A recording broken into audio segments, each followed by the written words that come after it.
Again, thanks much for joining us. If you don't know, this is Big Ideas in Economic Competitiveness, Economic Development, and Arts and Culture. My name is David Frank. I am the Economic Development Director for the City of Minneapolis, and I am co-chairing something called the Economic Competitiveness Research Team with my colleague Jim Vole, who's sitting here. Everybody say hi to Jim. Hi, Jim. If you didn't read it in the newspaper yesterday, the Minneapolis City Council passed a resolution to launch the update to the Minneapolis Comprehensive Plan for the year 2040, otherwise known as Minneapolis 2040.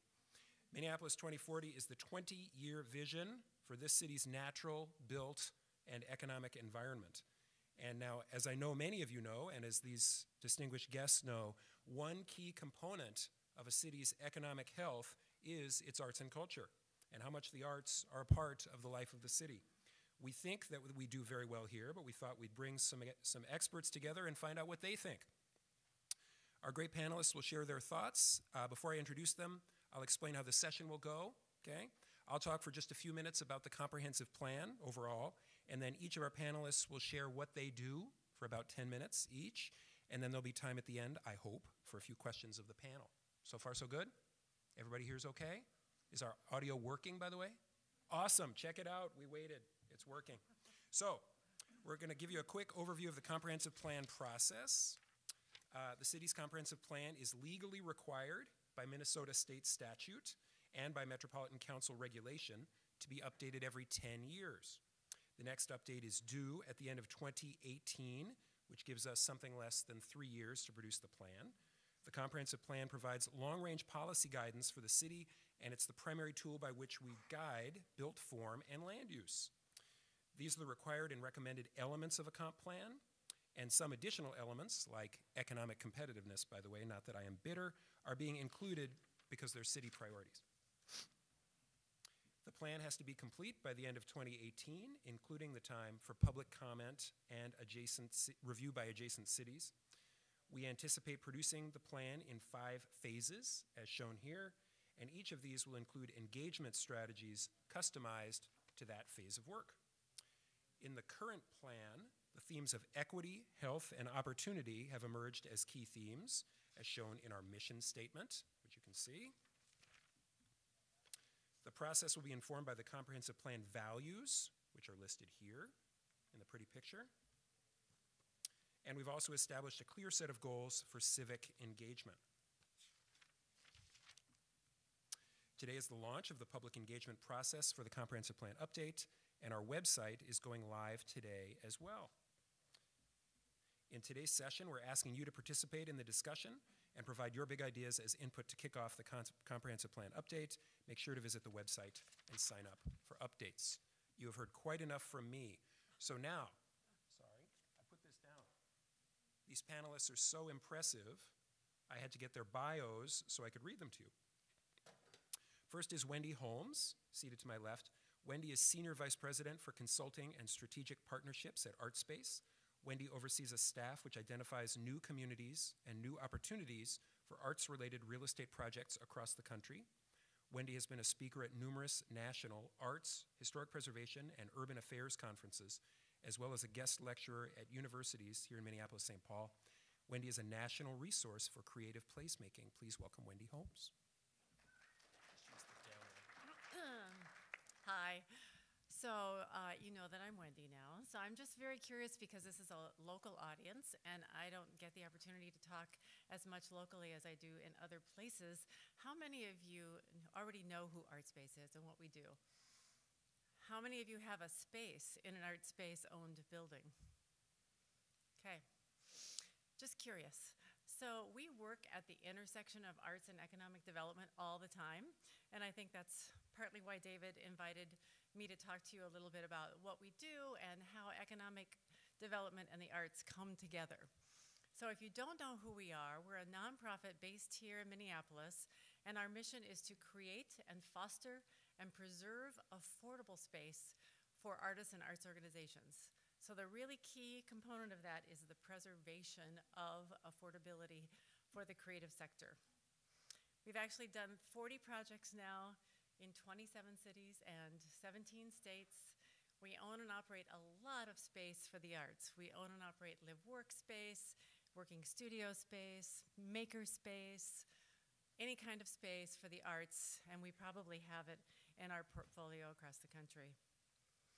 Really, we're focused on making sure that artists always have an affordable place to be, so that if property values increase around them, they still have an opportunity to have affordable space without getting displaced.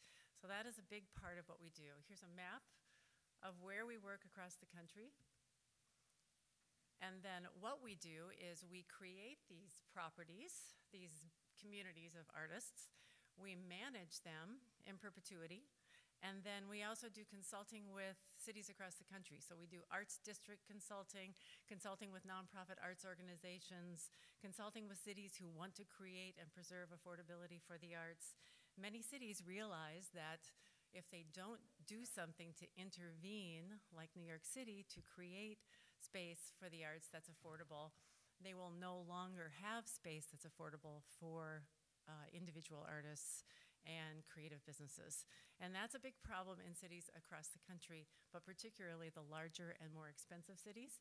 But that has certainly happened in Minneapolis as well. So some neighborhoods have already gone through that process where artists have been displaced. And if you're not there at the right time to preserve that space, it's difficult to go back in time, at least in a couple of generations' time. So here's a picture of some of our work across the country. Heather, who you're going to hear from soon, she is the co-operator of the Chicago Avenue Fire Arts Center at 38th and Chicago. I'm not sure if you're familiar with that one, but you'll hear more from her.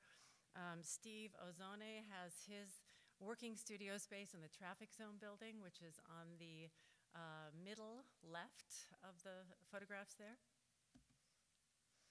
So I talked about the different kinds of space that we create. We create living and working space so that artists have a studio component in addition to a residential space. So these spaces are about 100 to 150 square feet larger than a typical market rate apartment unit, so that an artist can have enough space to work within the context of their living unit without having to rent an additional space. Working studio, this is the building that Steve is in over here. This is one of his collaborative artists, Harriet Bart. Many of you may know her, and that's her beautiful space. This is the Chicago Avenue Fire Arts Center that you're going to hear more about. So a couple of years ago, we did an economic impact study, and we hired an economist from the University of Minnesota Humphrey Institute to actually look at the benefit of these projects on individual artists as well as on the neighborhoods. So we looked at both the economics from the perspective of the individual artists. How did these projects help them? And these are some of the top line things that we learned. You can see the whole study on our website at artspace.org. But one of the more interesting things for us is that artists were able to make more money from the production of their art as a result of being in spaces where they were surrounded by other like-minded people and supported. So that was a very interesting thing for us, because typically artists, and I should ask you, how many of you are artists of any kind? Okay, so it looks about like a third of the audience is artists. Most artists have to hold other jobs in order to pursue their creative careers, if you will. What we found, though, is that if you're in these spaces where you're supported, the artist didn't have to hold down as many other jobs, which was encouraging for us to hear.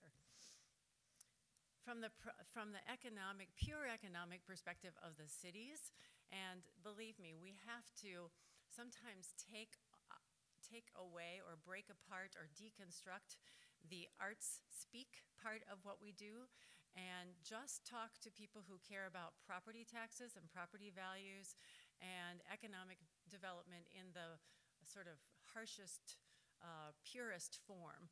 So when we talk to those folks, and often those folks are in cities and counties and states and federal government, we need to talk about how these artist projects do these things. So put properties back on the tax rolls. That's music to many cities' ears. help to boost area property values, create more safe and livable neighborhoods. So these are some of the things that we talk about when we're talking with cities and elected officials, especially when we're thinking about how to support these projects over the long term. It can't just be about the arts. It has to be about arts and economic development together. Am I running out of time? Nope. Okay. I heard someone clearing their throat, and I thought, oh. So there's a lot of different approaches that we take. Sometimes cities contact us because they want to stabilize an existing arts neighborhood. Sometimes, like in New York City, and that's our big, beautiful New York City project in the lower right corner, artists have been displaced for many decades, and that the city or the neighborhood wants to figure out a way to bring artists back. And then sometimes cities are interested in connecting active nodes where artists are already located and having some kind of central location where artists can be and perform and do their art. So just a quick case study in St. Paul. Sorry to focus on the other city for just a moment. Just bear with me. These two projects that we did in the late 90s and early 90s, I should say, were the Northern and the Tilsner. I'm sure many of you are familiar with this. You've been to Black Dog, you've been to Tampopo, you've been to the Artist Studios or an art crawl in those two spaces. These buildings have been around for a long time. They've been refinanced at least once, and they're guaranteed to be affordable until 2047, and then we'll look at refinancing them again. So that's pretty amazing. So when the artists moved into these two buildings, they didn't look like this, and I think some of you may recall what Lower Town looked like. These two buildings, all the windows were broken, the roof was caving in. No one was living in this part of downtown St. Paul. Now it's the fastest growing neighborhood in St. Paul. Light rail connects, there's a ballpark across the way. It's an entirely different scene. So we actually looked at the economic impact. David, will you be showing these slides later? No. Oh, okay. If anyone wants to have more of the statistics behind this, I'm happy to share. I'm not going to read all of this to you, but you can see that it's whole cloth change from the 1980s when we first came into this neighborhood, and the artists were truly willing to be pioneers in helping to bring this neighborhood back to life. So, and I thought I'd end with our new, beautiful, first New York City project in this old school called PS 109. It's at East 99th and 3rd. And this project was important because artists were being displaced. And so this is home now for 90 artists and their families. And then 3 nonprofit arts organizations have their space in the lower level of this building. It also didn't look like this when we came into it. So thank you.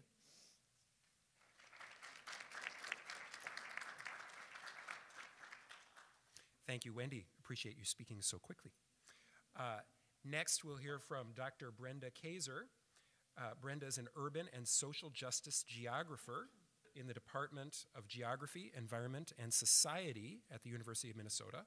She is also board president for the Northeast Minneapolis Arts Association, NEMA, the nonprofit arts organization that produces Art-A-Whirl, Fall Fine Arts, and Wintertide. Please welcome Brenda. Okay, great. Good morning.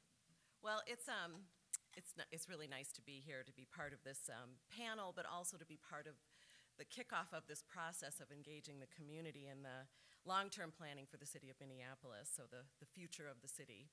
And I'm gonna read somewhat from my notes here, just because I'm used to an hour and 15-minute lecture format, so I won't put you through that. But a lot of what I'm gonna talk about here is just in some ways highlighting what Wendy is talking about, and that is the fact that I think we've grown to really understand that the arts as an economic driver is a reality, and not just sort of the window dressing or the added extra that cities are looking at. So as David indicated, I'm an urban social justice geographer. My work has been focused on revitalization. And so I've looked at both the benefits of revitalization, but also the negative consequences of revitalization. And what this means in bringing investment into a community. So all communities want investment. There isn't a community, no matter how beleaguered or how difficult the situation is, that doesn't want some kind of investment. What communities don't want, of course, is they don't want that investment to take off in a way that completely obliterates the community that exists there. And so, gentrification, of course, is the buzzword, and what many people fear. And of course, it's also, as Wendy indicated, one of the issues that's associated in using the arts as a revitalization driver. So my exploration into revitalization led me to examine this role that the arts are asked to play. And I think we know the narrative. Artists move into derelict spaces in older communities. Oftentimes they want to find places where they can practice their unconventional work. We can all probably admit that suburbia isn't necessarily conducive to a welder that is making sculpture, or a band that is playing in the garage. And so oftentimes finding unconventional spaces is important, but also finding spaces that are affordable, because production for artists is on a very small scale. We're not talking production line, economies of scale, we're talking small scale. And so that narrative says, or often ends with the sad ending that suggests that property values improve, rents go up, and artists are pushed out of the neighborhood, the very neighborhood that they help shape and bring attention to.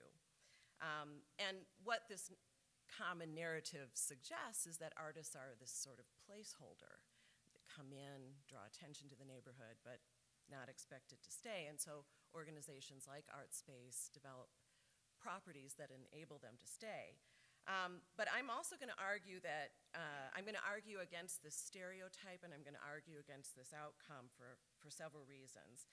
To begin, the breadth of economic impact studies, as Wendy alluded to, Ann Markison, as an example, is a emeritus professor at the Humphrey School that has done numerous studies that have looked at the economic impacts of arts. She's an industrial economist. That's her background.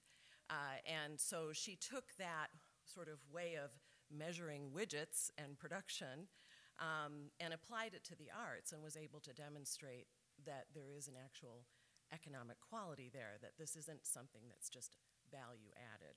So I think we have enough economic impact studies to demonstrate that this is a reality, and now decades of experience. And what this demonstrates is that arts and the artists are not simply placeholders. They're an integral part of the economy, and an economic driver in their own right.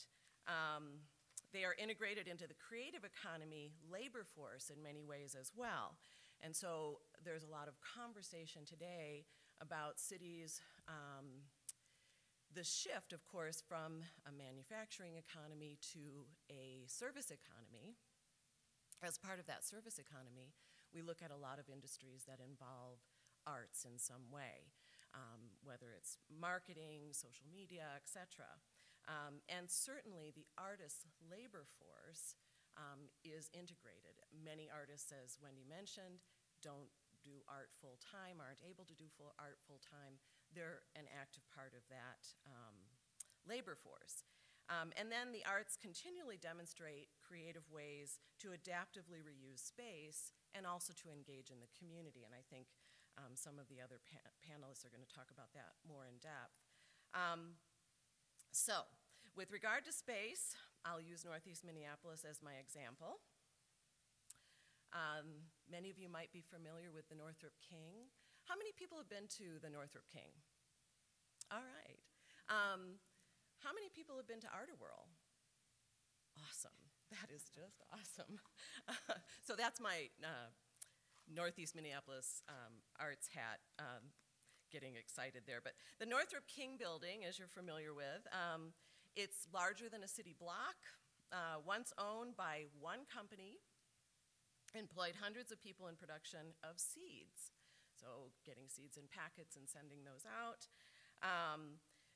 When this form of manufacturing left the area, what Northeast was left with was this hulking building, a lot of capital tied up in bricks and mortar that was built for a purpose that was no longer relevant.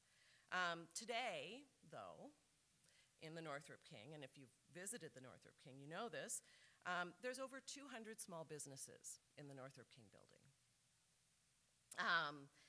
They're manufacturing things like paintings, pottery, jewelry, sculpture. They're producing one-of-a-kind work, but they're all entrepreneurs. They're all small businesses. Artists are all small businesses.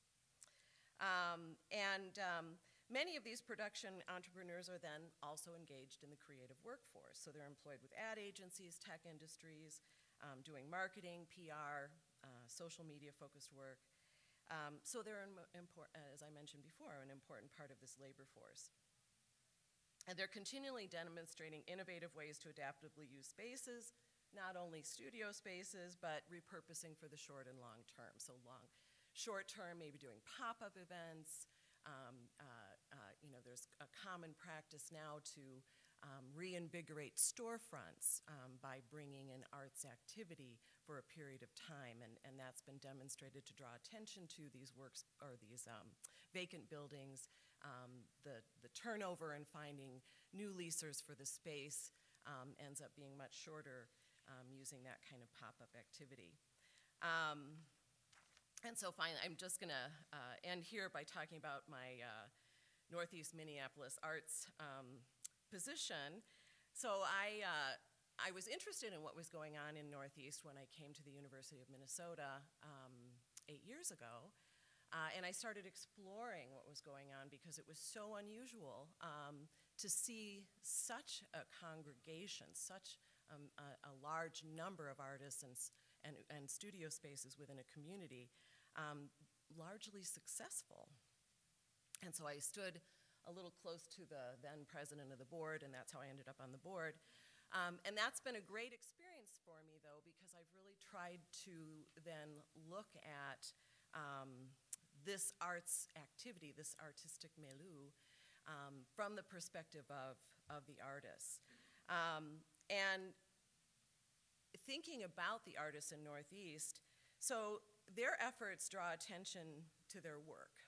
The idea of having open studios, for example, for Art-A-Whirl, is to draw attention to their work so that you will come, you will look at their work, you'll buy that one-of-a-kind piece of art as opposed to going to some home goods store and buying something to decorate your space with that everyone else has. So in their effort to draw attention to the work and sell what they produce, they draw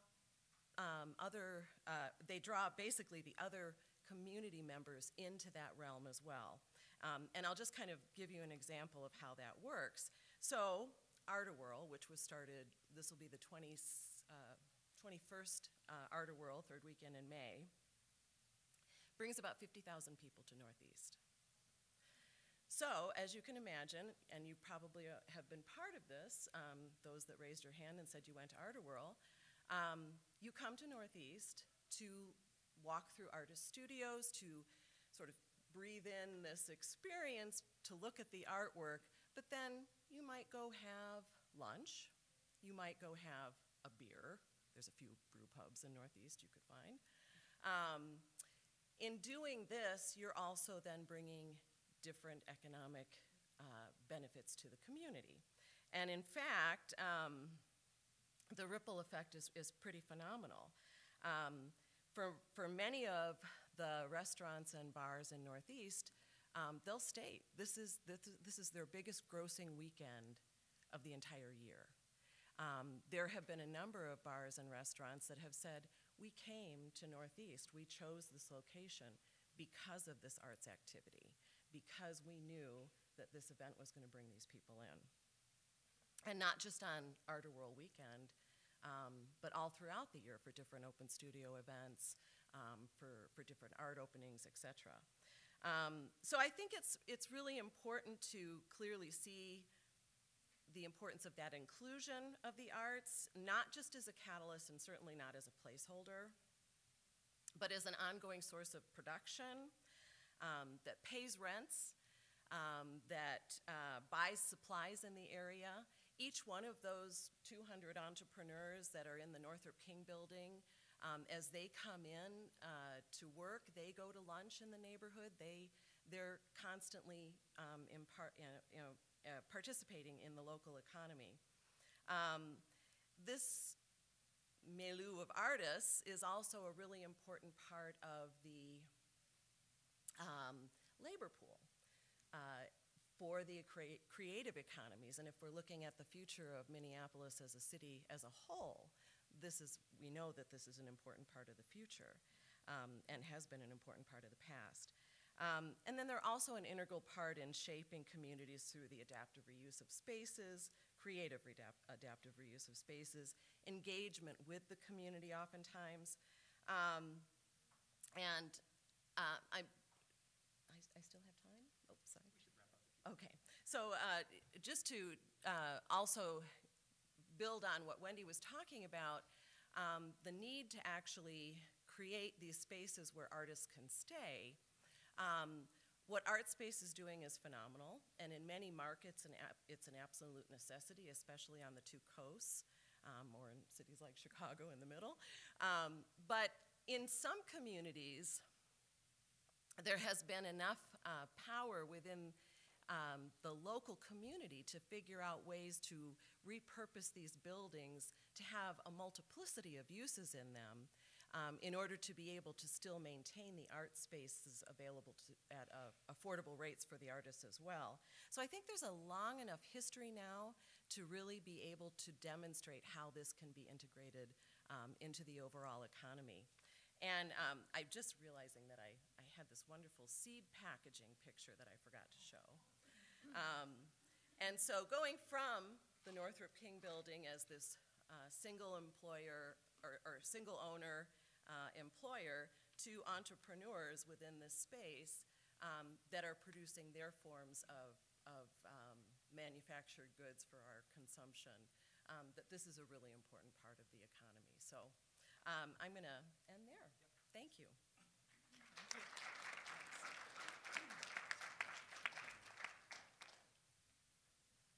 Thank you all so much for being such a great audience. Next, we'll hear from Peter Remisch. Peter is founder of First and First, LLC. He started his first billboard company, Midwest Outdoor Advertising, at the age of 23, expanding and eventually selling the company to Clear Channel Outdoor and Lamar Outdoor Advertising. He has founded a number of real estate companies and partnerships, most recently First and First, focusing primarily on distressed real estate, creatively revitalizing properties, and transforming them into dynamic urban environments. He's active in both the business and nonprofit community, and Peter has held leadership positions on numerous boards and public institutions. Please welcome Peter Remisch.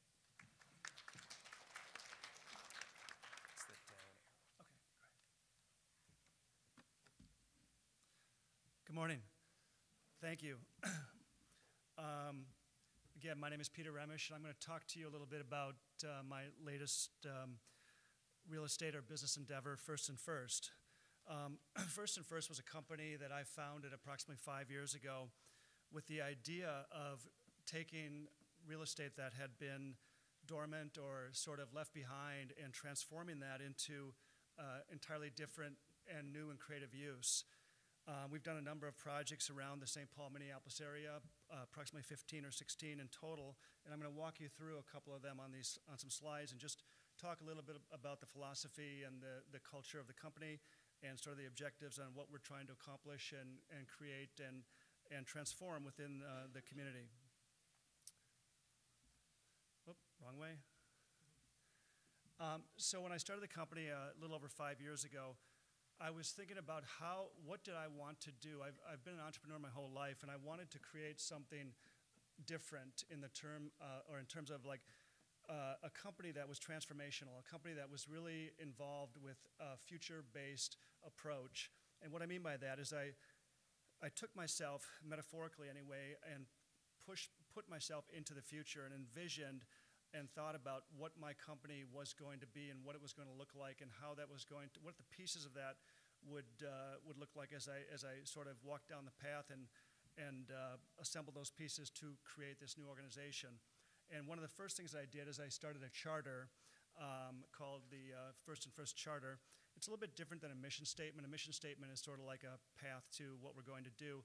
This, the charter, in my mind anyway, was more of a philosophy. It was more of a psychological approach to keeping myself and keeping my team sort of focused and centered on where we wanted to go with this experiment or this idea. And I'll just read it to you. The First and First Charter, we declare the possibility of being a company that creates inspiring environments. We stand for preserving cultural heritage while being on the leading edge of art and innovation. We commit to being a catalyst for economic transformation. We transcend brick and mortar by engaging communities to create, collaborate, and prosper. So the net of all that is I wanted to create a company that was going to take derelict properties, transform those, pull those apart, put them back together again in completely new and different and innovative ways that perhaps the community hadn't seen before. And layering on top of that transformation, I wanted it to be an economic catalyst that created jobs, that created opportunities for entrepreneurs, that created economic diversity and green shoots of opportunity that not just affected my property, but affected the other properties around me. I wanted there to be an economic creep where neighboring properties would be benefiting by this, and property owners would be benefiting by this. The new life and new growth that would be all of a sudden brought into this neighborhood was a very important part of the mission. So one of the first projects we did was a block over on Nicollet Avenue on Nicollet and 26th Street. Some of you perhaps have been over there. The block is it's a number of about 4 or 5 different buildings. The one on the corner used to house a restaurant and now houses Black Sheep Pizza. Right behind that is a restaurant by the name of Eat Street Social. There's a Dunn Brothers coffee shop. There's 20 apartments up on the upper floor. And then on the back part of the image there is a big tall building which is the home to Vertical Endeavors indoor rock climbing facility. And in front of that is the Ice House restaurant. And then right to the left of the Ice House is a plaza space. There used to be a building that spanned all the way to the sidewalk, and we tore that building down to create this outdoor plaza space, which we then dedicated to the use, or to the in the spirit of communal use, where the community could use this as if and when they wanted to. Tenants can use it. It's open to anybody. And the idea behind that all was to sort of pull out some of the density in the project, create an open air green space, and allow that to sort of breathe and give this little kind of piece of nature or harmony infused into this very dense project. Needless to say, the project worked out really well. It's been a very active and vibrant part of the Whittier neighborhood. I think the neighbors and the business owners surrounding it are largely very pleased with the results of it, and it was an incredibly fun project. This is a construction photo showing part of the process of the Ice House, which is in the background there in the plaza space, which the building had been torn down by the time this photograph had been taken, and we were just starting the infrastructure work for the project. There, this image shows the plaza being developed, the sidewalks that were going in, and some of the infrastructure being created. That's how it looks today. Some of the sort of interesting attributes about this project were the large stones there that you see are former stones from the Metropolitan Building in downtown Minneapolis, which was largely, or seen by some preservationists as the most beautiful building in all of Minneapolis, and it was sadly torn down in the late 60s, 65? 61, thank you. There is some videos of the building on YouTube, which I would encourage you to take a look at in your free time. It was an amazing building, had glass floors going all the way to the top, had a rooftop deck, and again, it was just sort of the wrong time in history where it was seen as sort of a detriment to urban progress, and it was torn down, sadly. And I had located these stones out in a field in Delano, Minnesota, on a farm. that had been sitting there for about a half a century, and I saw them or went to see them, and I was completely moved by just the spirit of these stones with these intricate carvings, and I thought, gosh, these have to be repurposed somewhere, somehow, back in Minneapolis. And when the Plaza project or the Nicola project came up and we decided to go with the Plaza idea, I thought it'd be a really nice way to bring some of these back and position them into the Plaza and give the Metropolitan Building sort of a new life within Minneapolis. That's an interior shot of Vertical Endeavors, again in the Ice House. The Ice House has a 70-foot clear height span. It was originally used for the preservation, or they would cut the ice out of Cedar Lake and haul the large blocks over to this building and cut them into smaller pieces and then deliver them probably by horse and carriage or on like a Model T into your ice box. This is all obviously pre-Freon, pre-refrigeration. So again, this building was a very unorthodox and a unique building. We didn't really know what to do with it and landed on the idea of turning it into a indoor rock climbing facility, which has been very successful. This is the Ice House, the restaurant. Has a very active calendar of local music. This is another project over in Northeast Minneapolis on the corner of Broadway and Central, and this was a sort of a derelict warehouse building sitting there positioned on the corner that was sort of invisible because it sort of sunk. They built up Central Avenue and Broadway, the overpass, and the building sort of like almost is on level with the overpass. So the building really didn't stick out in any meaningful way. We acquired the building about 3 years ago, maybe 4 years ago, and it looked just like what you're seeing right here, pretty neglected and dirty. We got to work on it right away and started the idea of transforming this into a creative space, housing a number of different businesses. This is how the building looks today. This is the entrance to the building, heading up the stairway to the main floor. We took the building and made what was the front of the building, turned that around we took the back of the building to now make that the access point to the front entry to the building. And I think it was the right move to make this building flow successfully. That is the front entrance right there. The light fixture is hanging there. The city sign, I stole that from a Circuit City that went out of business, and I said, you can keep the circuit, I'll take the city. That's the second floor space. A part of our philosophy within our company too is to infuse arts and culture into our projects. We are a for-profit enterprise.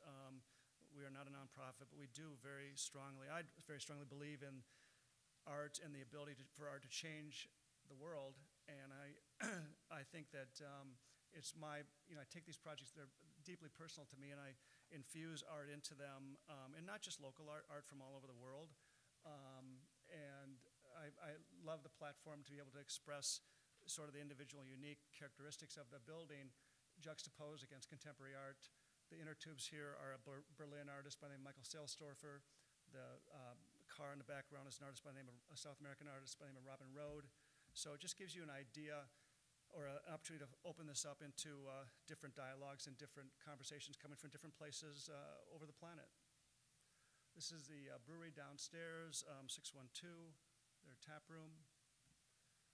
Spy House Coffee is up on the top floor. Coffee shop right on the corner.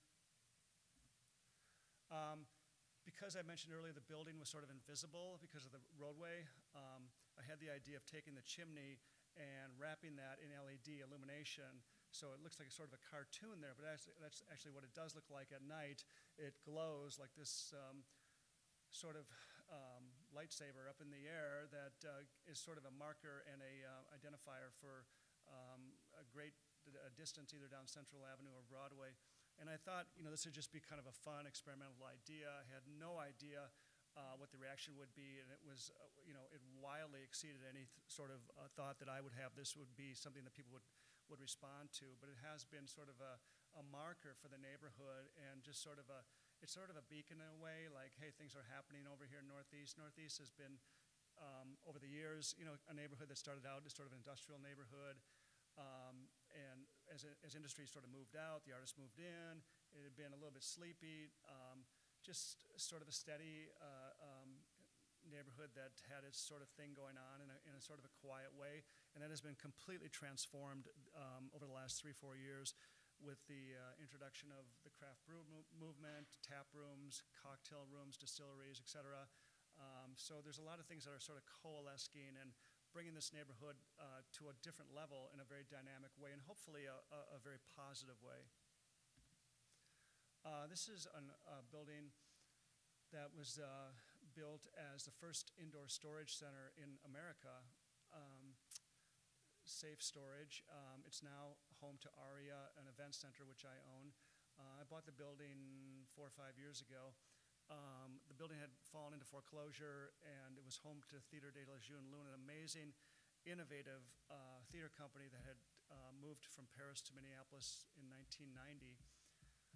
Sadly, they did not make it through the recession. The building, like I said, had slipped away into foreclosure, and I acquired the building out of foreclosure, not really having any idea what I was going to do with it, which is like a cardinal rule in real estate: don't fall in love with it. And I break that rule all the time. Don't listen to anything I'm saying. But I just loved the building, the patina, the look, the feel of it, the atmosphere was just something that was so seductive to me. I thought, I don't know what I'm going to do with this. It's insanely gorgeous. I'll figure something out, and I didn't know what that meant. And I worked for a while to convert the building to an Ace Hotel. For those of you who might be familiar with Ace Hotels, it's a chain, or not a chain, excuse me, it's a company, a very innovative, dynamic company, started in Seattle and Portland, and then expanded to New York and LA and London, and now Pittsburgh. And I was friends with the founder, who sadly passed away 2 years ago. And we had worked to try to convert this to an Ace Hotel and could not get the ability to create any further windows on the exterior facade because the facade is landmarked, which I completely respect, but we thought an interior or a hotel rooms with no windows might not be so successful. So we sort of shelved that idea and had to move forward. But during that process, I had been approached by a number of people that wanted to have their wedding at the building or their party or whatever, and I just kept sort of politely pushing them off, and finally I had a very good friend of mine say, look, let me just do this, and I promise you I'll absolve you of any liability, etc. So we let her have her wedding there, and it went quite well, and I finally just thought to myself, I'm just going to let the building be what it wants to be. And we then hit the ground running with Aria, started in 2011, and it's been a very, very, very fast track that we're on. Last year we had 235 events there. This year we'll probably exceed that. So it's been fast and furious and a lot of fun and very dynamic. And we've done also a lot of programming within the building of our own. We did a project with David Byrne from the Talking Heads in 2012 called Playing the Building, where David brought in this large pipe organ and hooked it up through this air compression hoses to resonate with all the hard surfaces of the building with hammers and flutes and things that vibrated against the metal. So when you sat down to play the organ, you were playing the world's largest musical instrument. It was a lot of fun. It was amazing, extremely costly, and I'd do it again in a second.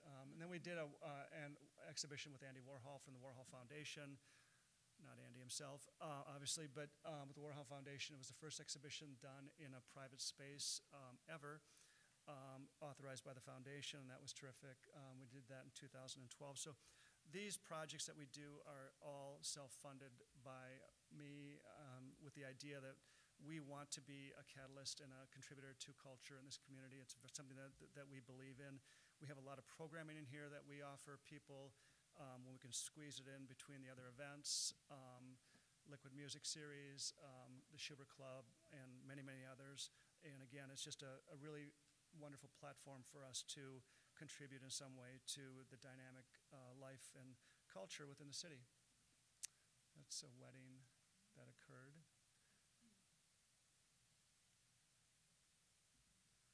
That's the Warhol programming. No, that's not me. Oh, here's the shot from Playing the Building with David. That's right. We're sitting on the bench for the organ, and you can see the the hoses that are going up there. So that, again, those were attached to a compressor which ran below the ground in the floor that no one could see. And as you played the organ, the various instruments or various surfaces of the building would activate and resonate throughout the entire building. It was really a lot of fun, and thousands and thousands of people came out and did all kinds of versions and added their own influences. And it was really a dynamic and wonderful project. That is a scene, I think, from while Playing the Building was running. The world is yours. This is I'll speed up here. This is a project we did over the right off the North Loop in Glenwood Avenue. IMS is right across the street there. Our project is right here on the corner. It's called 811 Glenwood. Again, it was a building that had been sort of, there was one tenant left on the main floor, but everyone else had left the building. We made a lot of changes to it, cut open the stairwell here and added the volume, put in the glass. There's a mural on here to the right of this, which is a Rorschach-inspired gold foil mural. Chandelier that hangs from the ceiling. That's the second floor here. That looks very different today because it's all filled with individual tenants. This is more of a construction photo. The stairway going down to the main floor. I think that's all I've got. Thank you very much.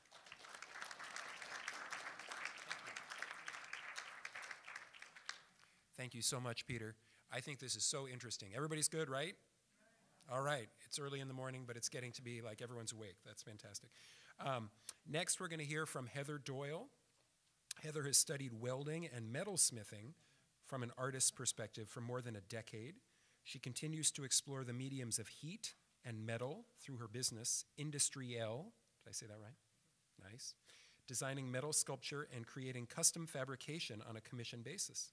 Heather taught sculptural welding and blacksmithing at Minneapolis Community and Technical College for 7 years and served on the Minneapolis Arts Commission for 4 years. She is one of the founding board members of Chicago Avenue Fire Arts Center, or KFAC, and now serves as its artistic director. Please welcome Heather Doyle.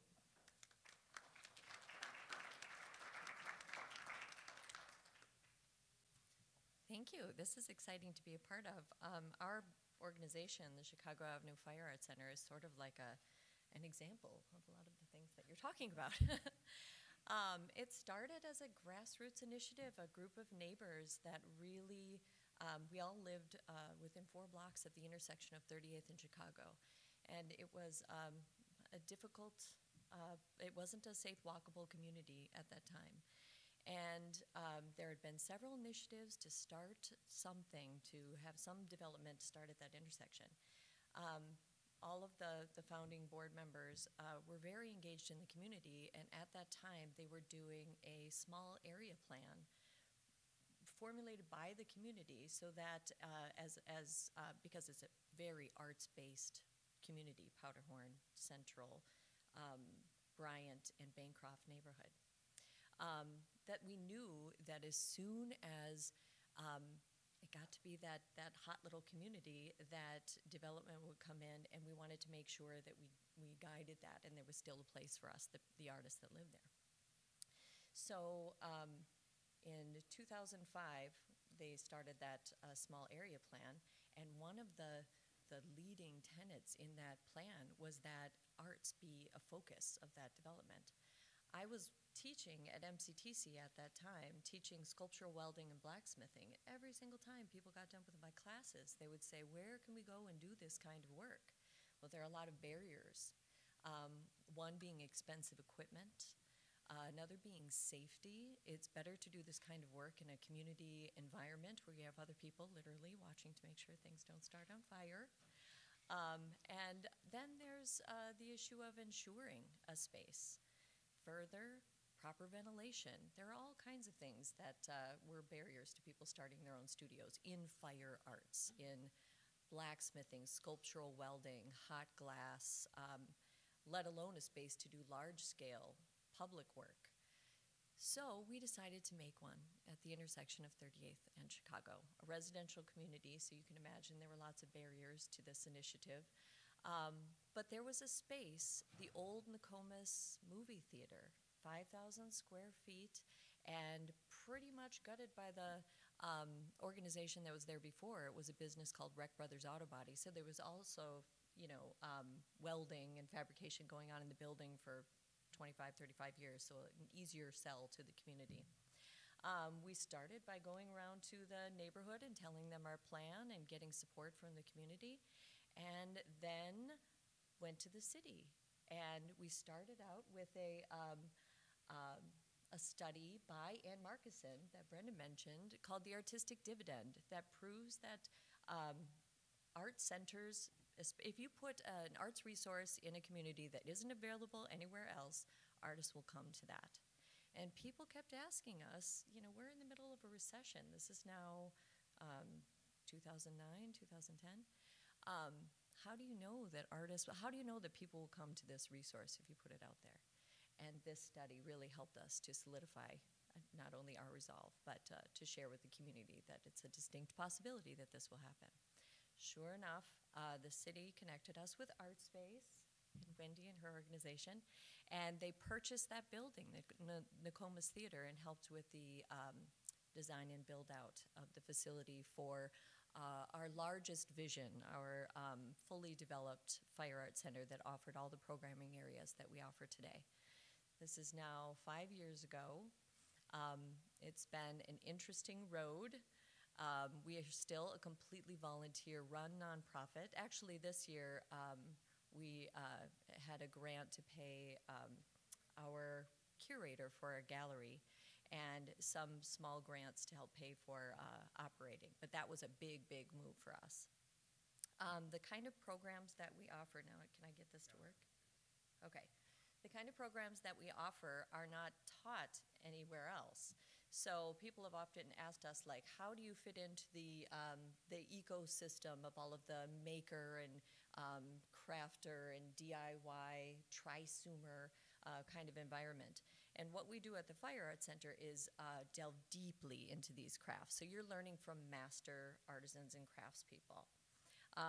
This isn't a place usually where you take a weekend class. There are lots of those kinds of places around the community as well. So that's the part of the ecosystem we fit into.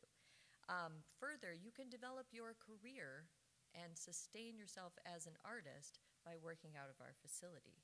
So we have blacksmiths that do architectural iron through projects with the city. There is a city project called Great Streets Facade Improvement. I'll show you some examples of that. These are some of the artists teaching at our facility. That's blacksmithing. This is foundry work. You can do small-scale, open-face casting in bronze and aluminum. We're building a coupolette for iron this summer, and we do several iron pours around the community. This is the smallest scale, precious metal clay, where you can work with innovative technology. This is a product that was developed by a car company, Mitsubishi. They developed precious metal clay, and you can work it just like you would work clay, and then it's fired in a kiln, and you end up with the metal media, which is suspended in the clay. All the clay burns out, and you have a solid piece of metal. So that was something new and innovative we could offer. Of course, sculptural fabrication. The Fire Art Center, you start at the very beginning, and you learn fabrication techniques, but then you can develop fixturing skills and develop a career in the arts. So we have several people working in our studio that now do public artwork, that do architectural iron. This is an example of our hot glass. This is Mary Eilish. She's one of my favorite instructors. She's a delight. She has delved deeply into her craft, which is flame-worked glass, by taking classes in the history of flame working all around. She's been at Penland, all around the country. She's taking classes and bringing her ancient craft back to the Fire Arts Center to share. We do youth programming all summer long, and a special program, which was part of our initial development of the center, which is working with youth that don't have access to this type of programming, and we call it empowerment training. project is called Speak, and this is the initial signage. We worked with youth in the community that were incarcerated, juvenile felons, and victims of human trafficking and prostitution, homeless youth, to teach them these marketable skills in fabrication.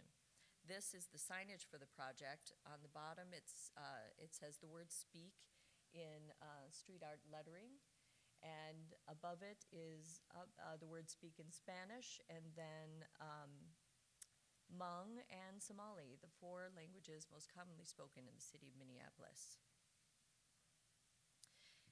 Once we developed the project as a fabrication project, we wanted to make sure that it addressed a community need. So every year, there's a different community throughout the city that says, oh, we had our park bench stolen, or we have a community garden that needs a gate, or a bike rack for our community. Each one of these projects is designed and fabricated by the youth from concept to installation. They get to learn all of those skills, including engaging with the community and discerning what the need is and the aesthetic they would like to have it fabricated in. This bench is at Cottage Park in North Minneapolis. This is a community garden gate at 33rd and Columbus in South Minneapolis. This piece is outside of the Fire Arts Center right now. This was a new type of installation.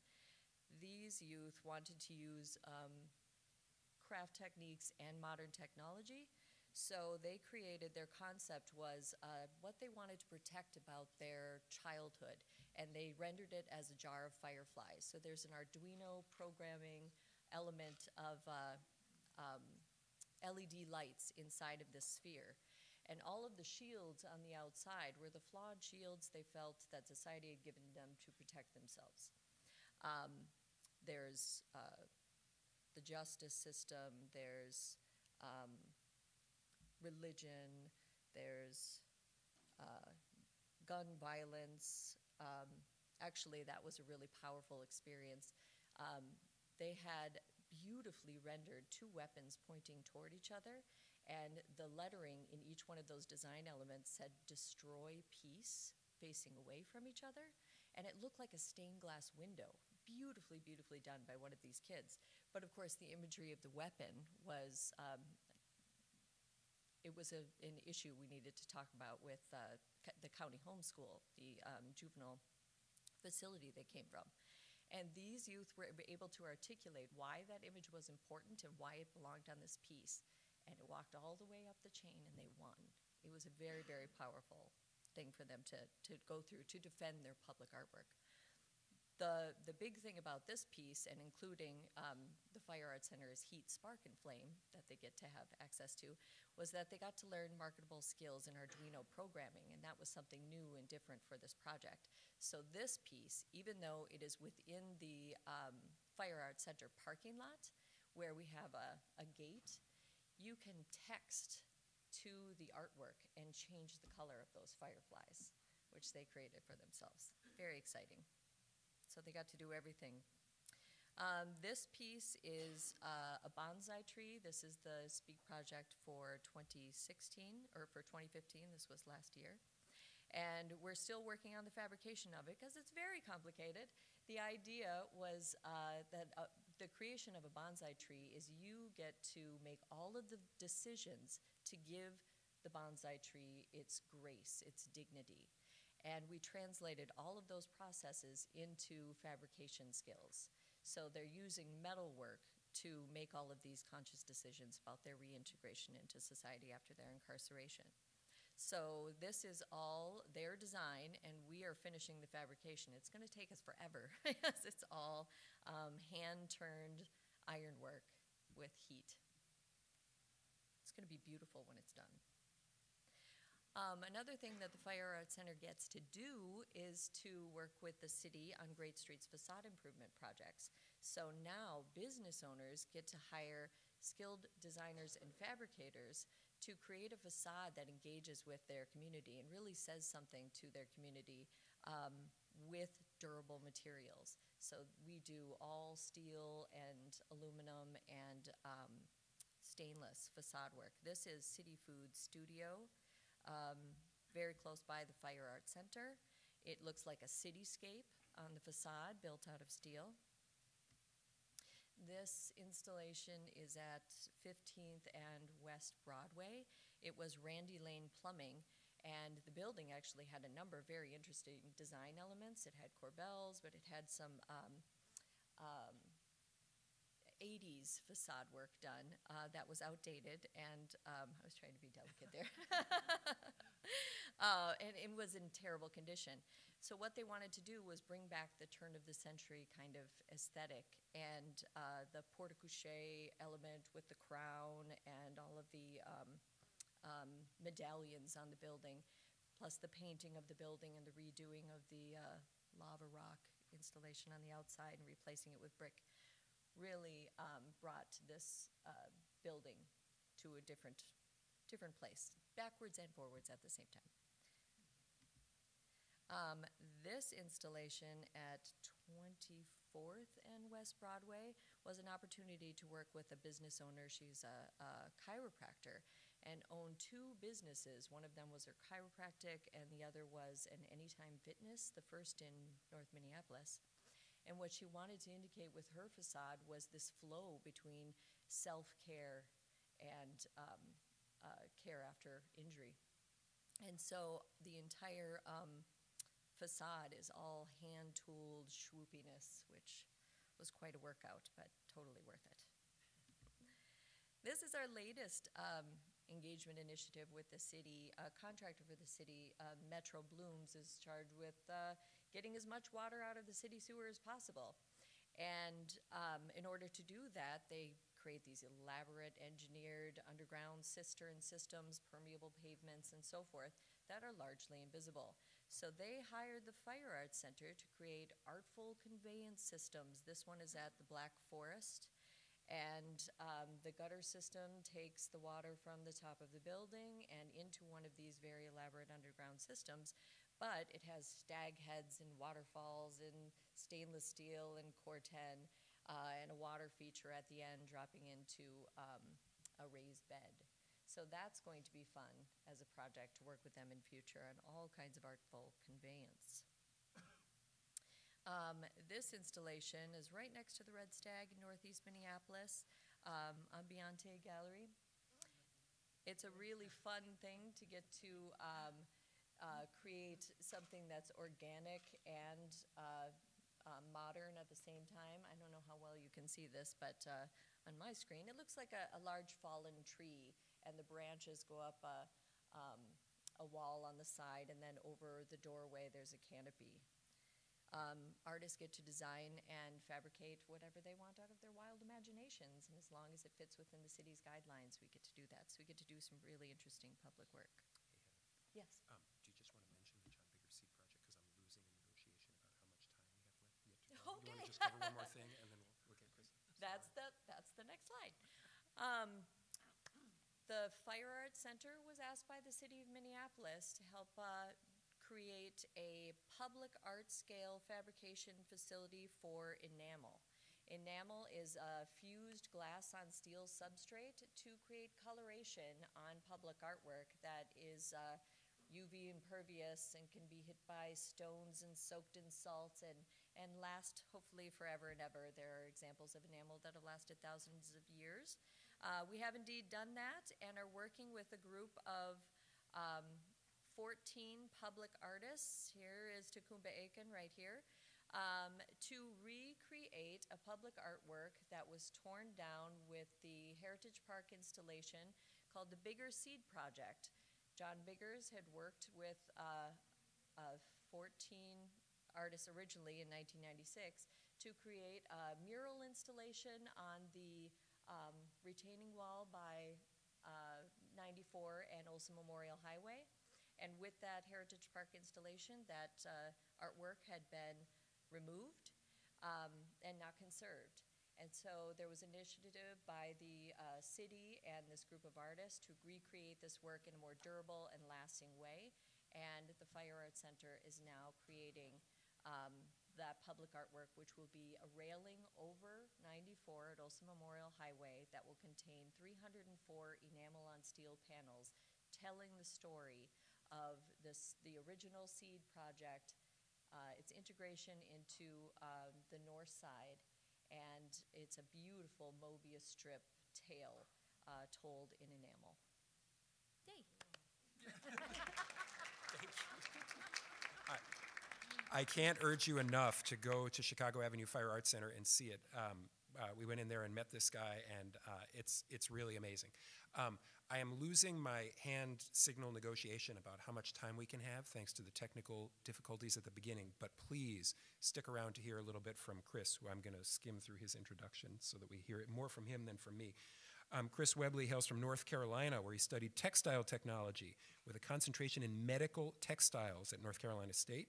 Chris has worked in the retail fashion industry. He has a patent pending for developing a proprietary tri-blend yarn that maintains the perfect level of moisture and virus scale filtration. That is awesome, right? Chris is a visionary. He has an insatiable drive to empower people to follow their passion by exposing them to opportunities and resources. He has ventures in urban development, nonprofit strategy, small business development, and he sees his new company, New Rules, as an innovative approach to self-reflection, emotional connection, and inspiration for all. He's going to tell you about his projects. Come on up. Please welcome Chris.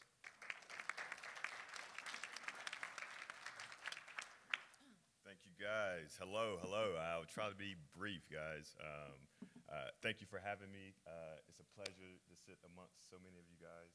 Peter, who is a mentor indirectly of mine, who I'm a admirer of a lot of his development around the city and art space for their model and innovation in the creative platform space. So it's an honor to be here. So really quickly, I'm going to give you an overview of my company called New Rules. We are a public benefit corporation that is new as of 2015. So really quickly, I'm going to give you a glimpse of my background. I think it's very key to hit on some key points, which I think give perspective, will shed light on my perspective and sort of how New Rules was formed. So we're going to give an overview of the project, tie it how it relates to economic competitiveness through defining our market and some research. And then if there's open time for discussion at the end, then I'm definitely willing to entertain questions. So really quickly, as David said, I'm from North Carolina. I studied textiles.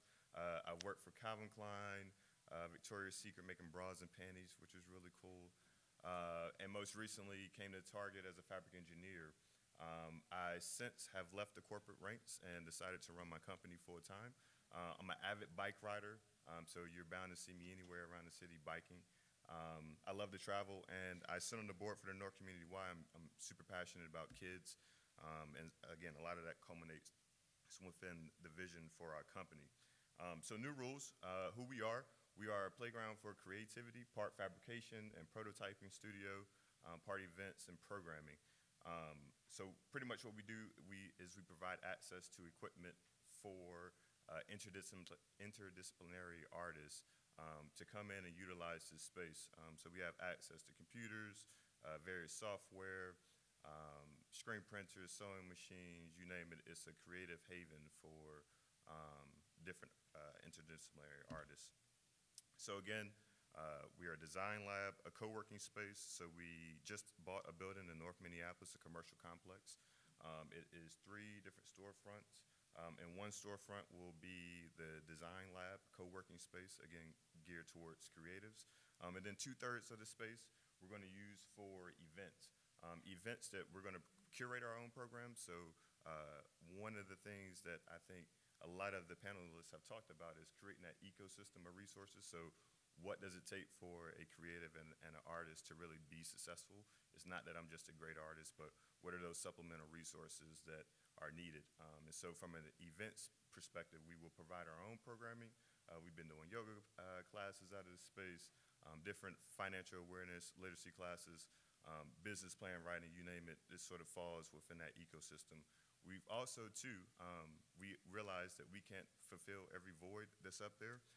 So where we have partnered with the event space is more of a platform for the community as well. So one of the big things that plagues not only the creative community, but also in particular to North Minneapolis, is a space for artists to present their work. So it's also to a platform in that capacity. So in a nutshell, again, we're a design studio, Makers Lab. We focus on business development workshops. Culturally relevant programming is very key to our success. We did a fashion show last year with Target at the Lab Theater in North Loop, where we had about 400 participants come out. We flew designers from all across the world and really focused on this diaspora approach of showcasing how different cultures have influenced the African American fashion and textile space. So we really want to continue to play in that space. Retention is a regional priority that has been prioritized by Greater MSP and other organizations. So the need to help retain diverse talent like myself, I'm a transplant to Minneapolis, and when you think about what does it take for somebody like myself, a transplant, to have skin in the game, to stick around and find community, the culturally relevant programming sort of falls within that category for us. And then again, from an event space perspective, it's a platform for our artists who are residents in this space. So if I'm a graphic designer, I can come in and do an art gallery, or if I'm a fashion designer, then I can do a pop-up retail store in the event space, so that it serves the artists who utilize the space. But again, like I said, like I said, it's on the board for the North Community Wide. We always need space for board meetings. There's always a need for fundraiser space for different nonprofits on the north side.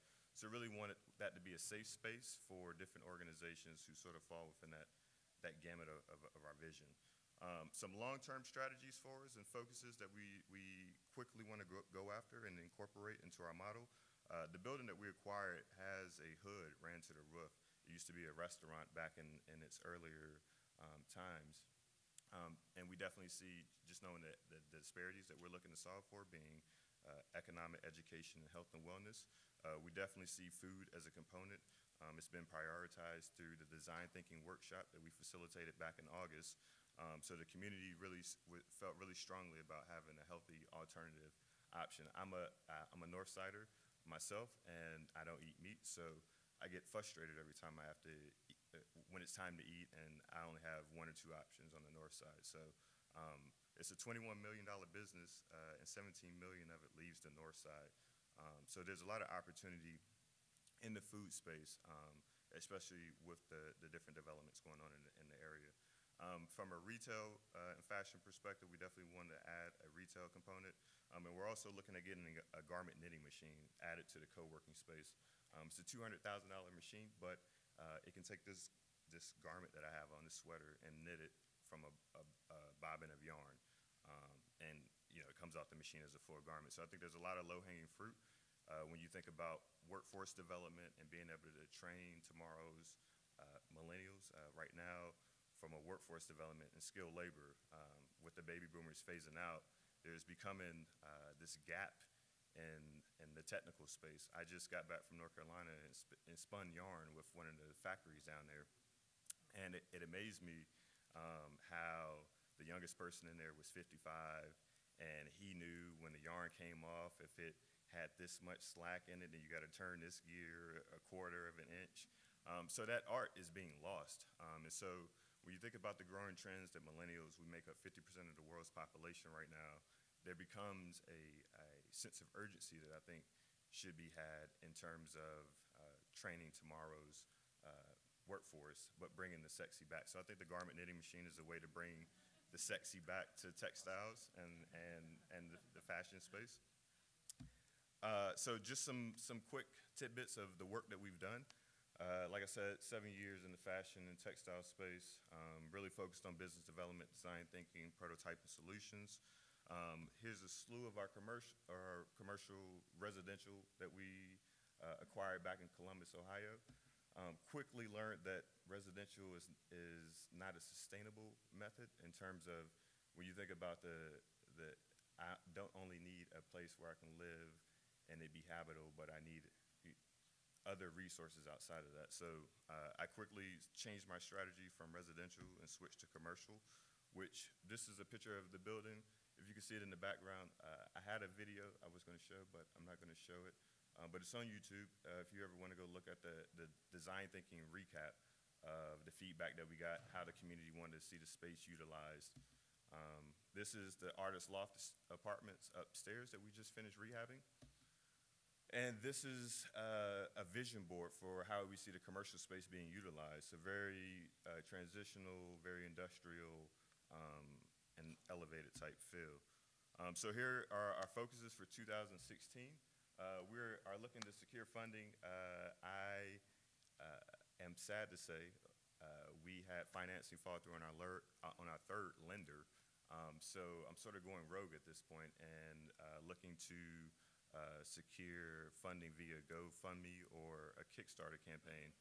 I've put up a considerable amount of my own money, but I am running short, and the facade improvement is really what we're working on right now. We just got a grant through the city to pay for half of the work, but we have to put the money up front to get the work done. So that's the last portion of construction that we have to work on. Most of the interior is developed.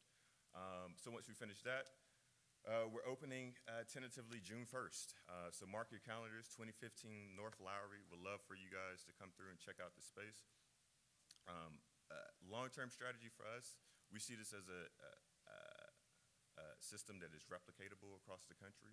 And with my background being in engineering and patenting, we definitely want to patent this process and the programming so that we can look at opportunities to franchise it and roll it out to other markets, knowing that me, one guy, can't go across the country and start these different spaces. There's never enough bandwidth. So I definitely want to standardize the process so that if other neighborhoods and communities want to come together and do similar work like this, there's there's